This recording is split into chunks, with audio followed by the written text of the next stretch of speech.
Uh, Again, thank you, everybody, and we're so grateful. But I had a couple things. A lot of people here know about the infamous Doug Moan jaw-breaking punch story. But I have a little bit of a different take on that. My mom actually had told me that story, I don't know, 50 years ago. But so the family members are going to have to put up because I've told them this story. But anyway. When we were living up in Rochester, New York, there was a grand opening of a store in Rochester, New York, and Bobby Hull came to sign autographs at the store. And so we went over there, and I had a program, Chicago Blackhawks program, with my dad on the cover of it, and Alex had his hockey stick, and we were going to get those two things signed. And there was like 3 hours, we stood there for 3 hours, and there was 3 hours of people behind us getting ready to get Bobby Hull's autograph.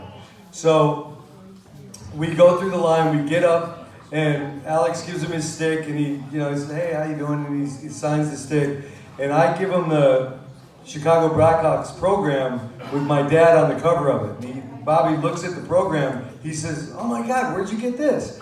And I said, "Well, Dad, that's my dad on the cover." He says, "Cush is your dad?"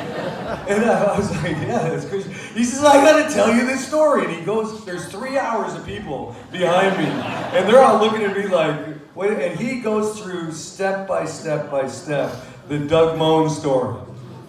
And he tells me, your dad dropped his stick and Doug kicked it away from him. And then he went to pick it up again and Doug kicked it away from him again. And then he said, okay. And he skated up behind him and punched him, broke his jaw in 3 places and with one punch. And then he says, "So how's your mother?" So he remembered my mother from 1957. And my dad had that kind of effect on a lot of people. He was my coach my whole life, and he used to really he tried to build me up and make me think that I could do anything. And he was very encouraging, and he'd say things to me like, "Rick, you may be small, but you're slow."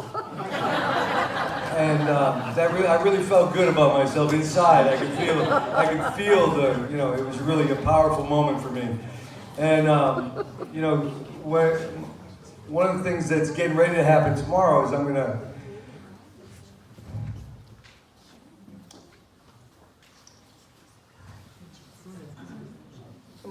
drive back to Atlanta. And my dad would, whenever I was driving somewhere, he would call me on the phone, like every 3 hours. He goes, "So how you doing?" "Oh, I'm good." "Where are you?" "Oh, I'm in Lexington." "Oh, you're making great time." And, it's like, East Place. It would be like, "Oh, you're making great time." And so we talk on the phone, and we get done talking, and I would just say, "Okay, Dad, I'll talk to you later."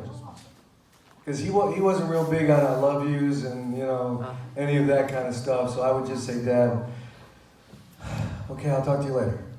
And when he was getting, Pam and I were in the room with him when he was getting ready to take his last breath. And so we were kind of, just up in his grill, just talking to him. And so I just leaned over and I said, "Hey, everybody's okay. Lean's okay. I'm okay. Everybody's okay. And I'll talk to you later." And then a couple minutes later, he just stopped breathing. It was just like that. He just stopped. It was, you hear about people dying peacefully in their sleep. And he died peacefully and he just stopped breathing. It was amazing. And it's just, he was,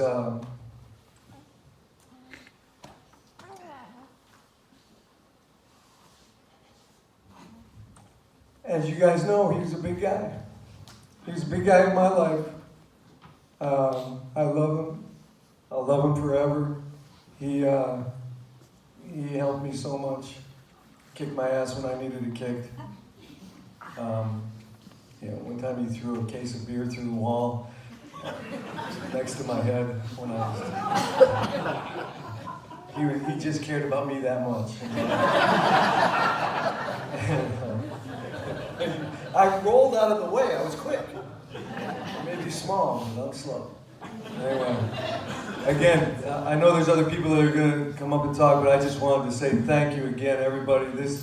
You guys, were a huge part of his life. He would talk to me about all you guys all the time. I'm really grateful that you're here, and thank you again.